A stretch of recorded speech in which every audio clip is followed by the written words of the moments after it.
তোমরা আমাকে রক্ত দাও, আমি তোমাদের স্বাধীনতা দেব। এই একটিমাত্র বাণী পুরো দেশকে কাঁপিয়ে দিয়েছিল। আজ 23শে জানুয়ারি, ভারতের আকাশের সেই উজ্জ্বল নক্ষত্র নেতাজি সুভাষচন্দ্র বোসের জন্মদিন, যিনি কেবল একজন নেতা ছিলেন না, ছিলেন কোটি কোটি ভারতীয়র আবেগ।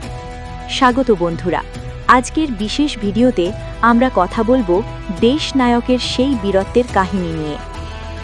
1897 সালের 23শে জানুয়ারি ওড়িশার কটক শহরে ওনার জন্ম। মেধাবী ছাত্র ছিলেন, আইসিএস পরীক্ষায় 4th হয়েছিলেন, কিন্তু ওনার রক্ত গরম হয়ে উঠত দেশের অপমান দেখে। তাই স্বচ্ছন্দে ব্রিটিশ সরকারের চাকরি না করে উনি বেছে নিলেন দেশমাতৃকার সেবার কঠিন পথ। উনি বলেছিলেন, অন্যায় সহা এবং ভুল করা সবচেয়ে বড় অপরাধ। নেতাজি বুঝেছিলেন কেবল অনুনয় বিনয় করে স্বাধীনতা আসবে না। ব্রিটিশদের চোখে ধুলো দিয়ে ওনার সেই গ্রেট এসকেপ বা মহান নিষ্ক্রমণ আজও ইতিহাস। ছদ্মবেশে ভারত ছেড়ে বার্লিন, তারপর আন্ডার ওয়াটার সাবমেরিনে করে জাপান, এই সাহস কতজনের থাকে? সিঙ্গাপুরে উনি তৈরি করলেন আজাদ হিন্দ ফৌজ, আইএনএ। প্রথমবারের মতো কোনো ভারতীয় ফৌজ ব্রিটিশদের মুখোমুখি হয়ে যুদ্ধ করল।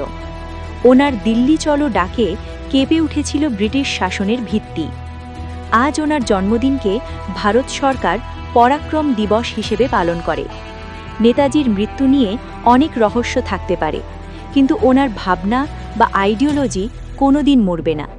উনি শিখিয়েছিলেন ইত্তেহাদ, ইতমাদ ও কুরবানি, অর্থাৎ একতা, বিশ্বাস ও আত্মত্যাগ। নেতাজির মতো বীরের কথা যতই বলি কম হয়ে যায়। আপনার কাছে নেতাজি মানে কি? কমেন্টে অবশ্যই জানাবেন। ভিডিওটি ভালো লাগলে শেয়ার করুন এবং চ্যানেলটি সাবস্ক্রাইব করুন। জয় হিন্দ, জয় ভারত।